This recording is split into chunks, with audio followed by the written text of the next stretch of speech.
Ya guys, kembali lagi bersama saya. Kita ditemani saat ini sama senior saya yang udah malang melintang. Kita akan tanya-tanya pengalaman hidupnya semasa dia hidup tentunya. Siap. Ini namanya siapa, Pak? Marcelino. Nama asli dong. Oh, Nama aslinya siapa? nama saya Zainal Abidin. Jadi Bapak itu sebelum menjadi security, pengalaman hidupnya di mana aja Pak sebelum jadi security ya? Dulu sih saya di jalan, perapatan, terminal. Ya, dibilang preman sih preman juga gitu. Preman juga Pak. Berapa tahun tuh Pak? Kayaknya 40 tahun lebih lah. Oh, 40 tahun lebih. Iya, Berarti hidup dalam kekerasan itu udah biasa ya Pak? udah biasa saya. Berkelahi, tolong, Tolong. playboy. Buset. Playboy guys. Ya, muka seganteng gini masa nggak ini, nggak terpesona orang Tapi saya. ada nggak pengalaman yang sangat pahit gitu dalam hidup itu? Oh, ada. Apa tuh Pak? Dulu sih waktu saya makan, gak punya uang, mau minta, kayak musafir gak ada yang ngasih. Terpaksa saya masuk ke selokan yang gorong-gorong, yang atapnya dicor gitu, ditutup gitu pakai. Ngapain itu? Ya, cari uang yang jatuh waktu di pasar. Lumayan sih, juga. Tapi suka ada itu orang uang yang jatuh. Banyak. Dulu kan pedagang jualan di atas. Gorong-gorong. Gorong-gorong itu kan berlubang, banyak uang jatuh. Uang. Jadi itu sebelum Rp1, Rp5. Dulu. sebelum Bapak menikah ya? Oh iya, masih bujang. naskalnya dulu. Sampai saya di dalam itu kan bertiga nih, saya berduaan. Itu berhadapan sama ular. Sama ular pasti. Ular kadut sama Binatang. kodok. Enggak, cuma kodok, tikus. Apa sih itu ada berapa ya? 300 meter lah. Dari awal masuk keluarnya pas 2013. Kalau dari terjun ke itu mah sekitar tahun 80-an lah, turun ke terminal. Oh, turun ke terminal. Dulu kan pasar Kalijati, dulu kasar rumah di pasar.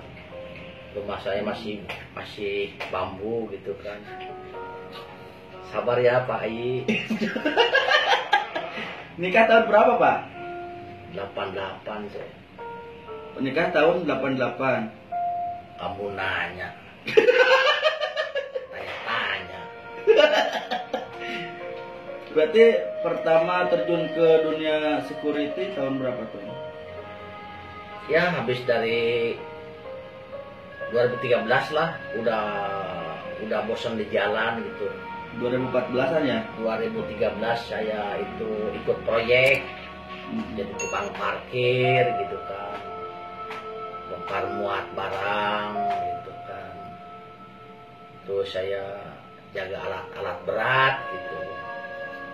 Ya, alhamdulillah Allah mengizinkan saya untuk diangkat derajatnya dari bawah, dari orang gembel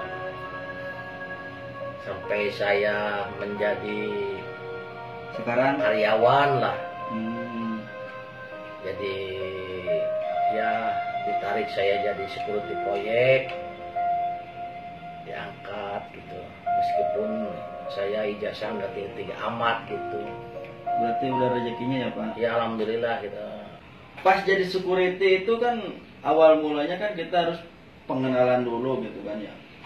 Itu pertama hal yang pahit yang pernah Bapak rasakan itu apa ketika udah menjadi security? Kalau zaman dulu kan belum ada yang namanya apa ya, KTA kayak gitu kan. Kalau zaman dulu yang penting daftar jadi satpam aja. Kalau dulu kan bukan satpam ya Pak? Bukan dulu. Apa?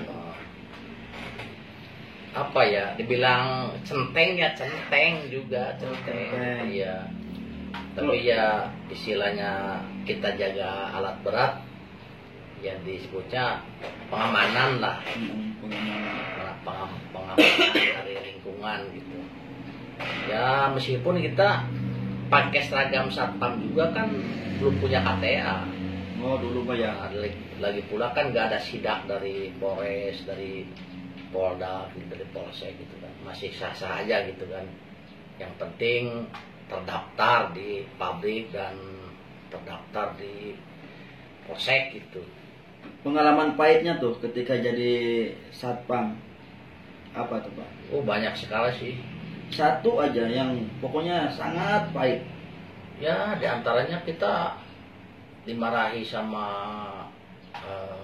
manajer gitu lah istilahnya.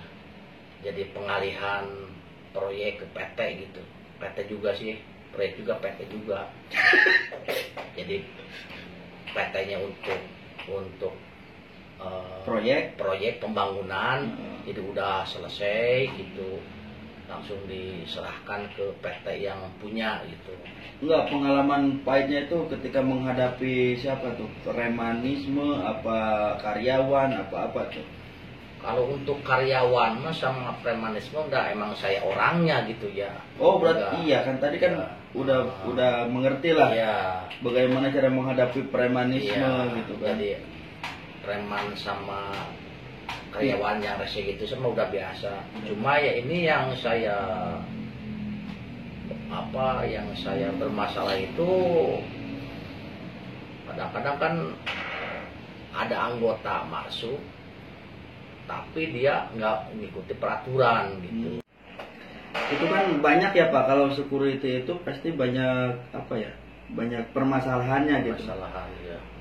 Ketika orang datang terus tidak mengikuti peraturan yang di dalam, itu menurut Bapak gimana tuh cara menghadapinya? Ya pertama kita menyampaikan instruksi dari pimpinan gitu, dari manajer. Emang sebenarnya karyawan itu kan kebanyakannya itu malas pakai safety, malas ikut peraturan kan itu. Kan cuma kita kalau menyampaikannya secara emosi, justru saya akan bentrok sama karyawan itu sendiri. Meskipun karyawan itu tetangga atau teman atau saudara gitu kan. Nah kita dalam segi ini harus menyampaikan secara baik-baik gitu kan. Anda bekerja di sini, saya bekerja di sini, tolong kita saling bantu, saling pengertian dalam bekerja, terutama safety terutama kesehatan kan bukan untuk orang lain, Iya, betul. untuk kita sendiri. Kalau bukan kita, siapa lagi gitu kan? Jadi begitu ya Pak. Iya. Pernah nggak Pak pengalaman sebagai jadi security mau berantem gitu sama siapapun, apa premanisme, apa sama teman kerja gitu, sama karyawan, pernah nggak berantem? Mau berantem? Oke, saya jawab.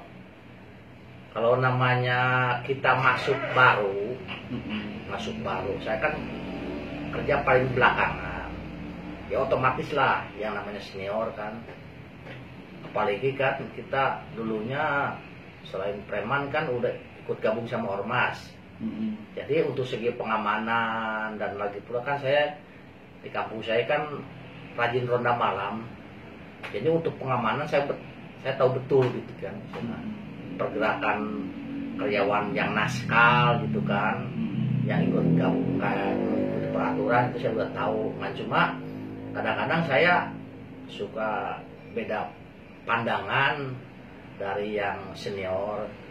Meskipun saya usia tua di antara orang yang senior itu, tapi tetap kan kita kalau dalam kerja kan junior ya, gitu. Junior kan bagi di tempat kerja. bagi usia kan saya lebih tua, ada lagi pula kan kalau ngasih saran orang tua lah ke bawah ke adik gitu ya, ke yang lebih muda, yang muda ikut kan harus disampaikan. Kadang-kadang dia nggak nerima dah, so dia senior gitu kan, so lebih pengalaman, lebih duluan masuk ya. Kadang-kadang emosi ada, kadang-kadang mau berantem juga sih. Oh pernah?